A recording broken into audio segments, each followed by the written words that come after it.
In this video, I'll be running the word-cloud program that we wrote in the previous video, the ones in Python and Java, on an EMR cluster. So before we start, let's make sure that everything is on S3. Let's set up the data and the programs on S3, and these will be accessed by the EMR cluster. So let's go ahead and go into S3 once we've signed in. And this is our existing bucket. We'll just continue to use it. And let's just create a folder for our input. So I'm just going to call this input, and let's put in a text file that we can use to process for word count. So for this, I'm just going to add the complete works of Shakespeare. This is about an 5 megabyte text document containing the complete works of Shakespeare.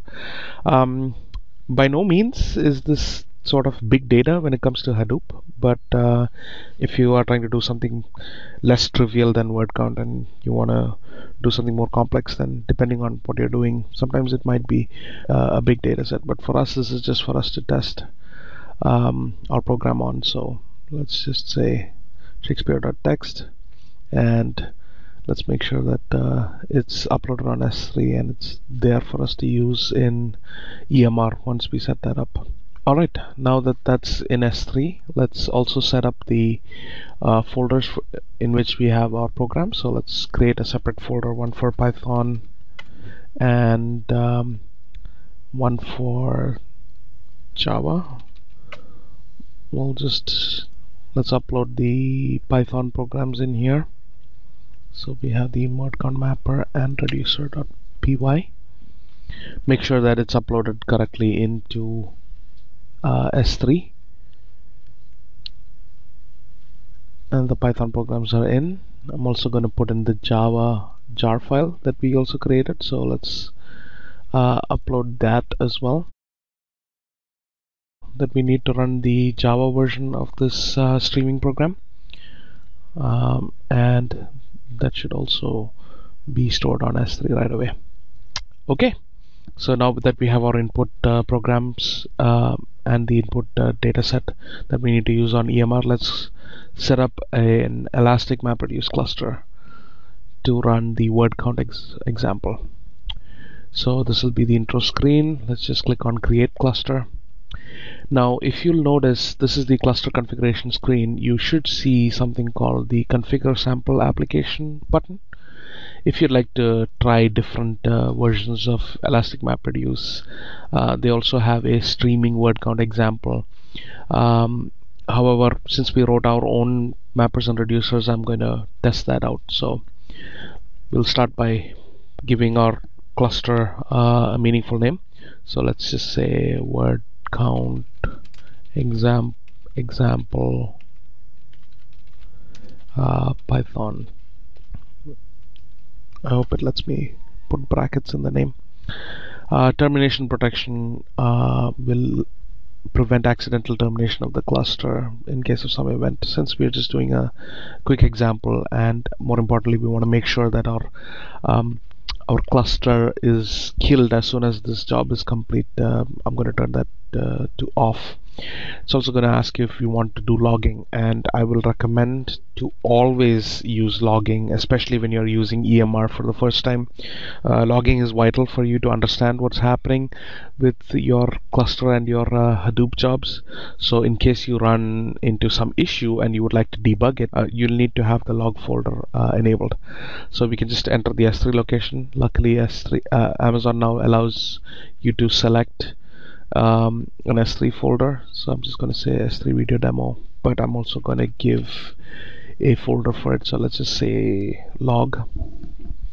Now that that's complete, you want to enter the key and value information for the project. So let's just say, project 1.2. These tags will be automatically added to the nodes that get fired up in EMR.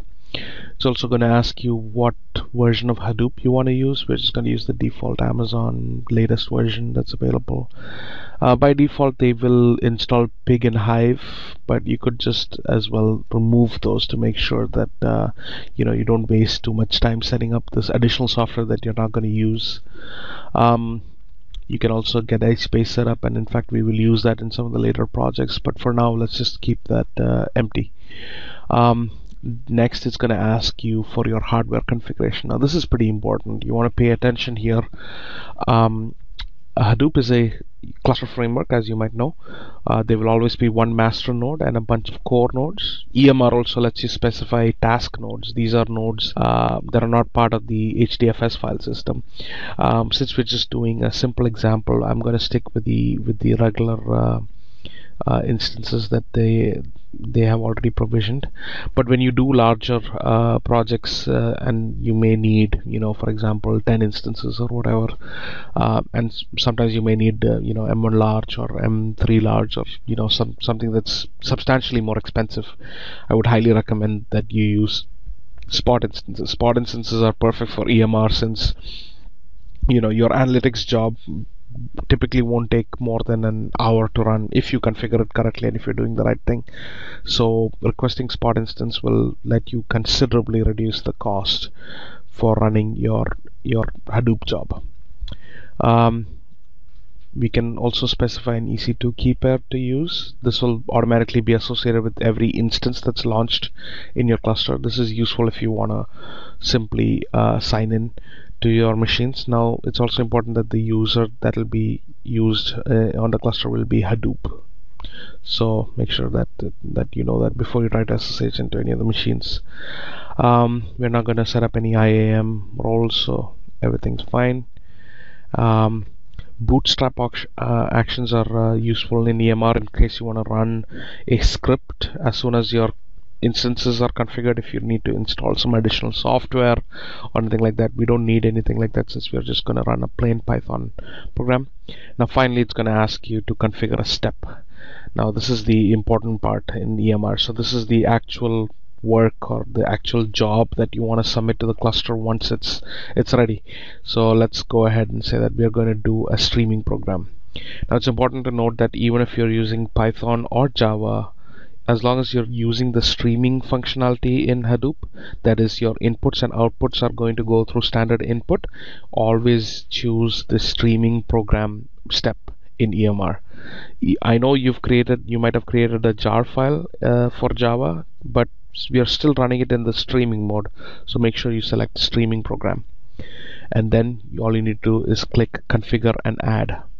Now over here, let's give a name. So we'll call this word count Python. It's going to ask you for a mapper. Now the mappers need to be in an S3 location. So let's just say S3 : /15319 video demo /python /word count _mapper.py, and we'll just specify the same for the reducer, word count reducer.py. Now it's absolutely crucial that you verify the path of the mapper and reducer programs. EMR may or may not verify this before you launch the cluster, so if you get any typos in here, you would have launched an entire cluster and wasted a lot of time and money only for it to fail, and then either terminate the cluster or keep it running depending on how you've configured it. But it's going to be a lot of wasted time, so pay special attention to these S3 locations. Make sure that they are correct before you launch them. Next, they're gonna ask you what's the input, what do you want to process. So for this, let's just go and select the input folder itself. So you can have a bunch of text files you want to process. Hadoop is going to handle that automatically, so let's just select the input folder. It's also going to ask for an output location.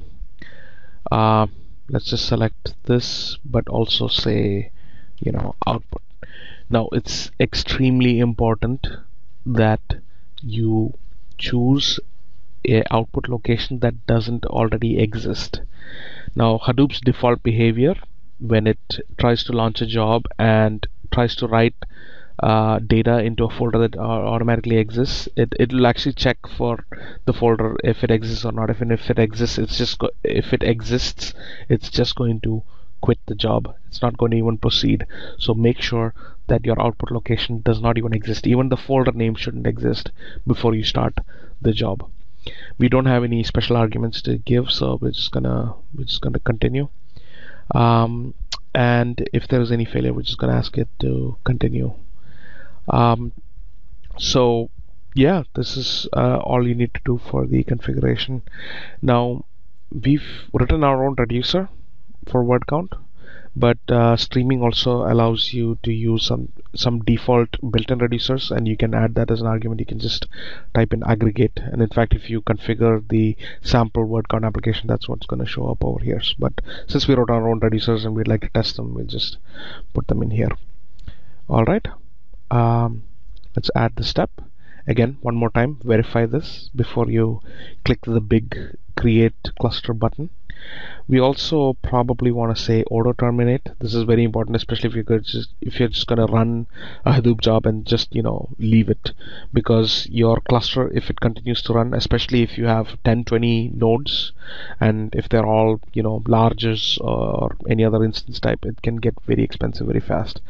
So for this purpose, I'm going to put auto terminate. But if you are trying to debug something, you would like to log into the cluster, manually look through files or something like that, then in that case you may want to say, what, don't auto terminate. But it's your responsibility to make sure that after you're finished with EMR, you wanna completely terminate all the instances running inside EMR. Everything looks good, so let's just go ahead and click the create cluster button, and now we wait. This step up pretty much takes 5 minutes, 10 minutes. So it's going to provision these 3 nodes. As soon as it's provisioned, it's going to install Hadoop on them, and then once Hadoop is installed, it's going to start the process of making sure that debugging is working, and then finally it's going to launch the step that we mentioned. While the job is running, if you want, you can look at some of the cluster statistics to make sure that you have the right number of map tasks that are actually running. And you can also look at any of the performance metrics for each of the machines in your cluster. You can also open up the job and see some of the details about what the actual streaming command is going to look like. And once the logs are created, you should be able to view the logs from the log files location here. Okay, once the steps are completed, you should see a terminating notice. Our job took about 2 minutes to finish on the cluster. If you refresh, you should also see that the job is terminated and the steps are completed. So typically, if there is an error somewhere, you should be able to see it in the status. There are a bunch of log files that you should be able to also view. So if you click on, maybe for example, the standard output logs, it'll just show you that there was some stuff written out to standard out. Standard error is empty because we did not have any errors in executing the job. Alright, now once the job's complete, we did mention an output directory for our output to be written to. So let's go there. Let's just refresh this S3 bucket, and as you can see, it's written a bunch of new folders from the EMR job. Once you load the output directories, and as you can see, the word count application ran perfectly fine. It just wrote out these words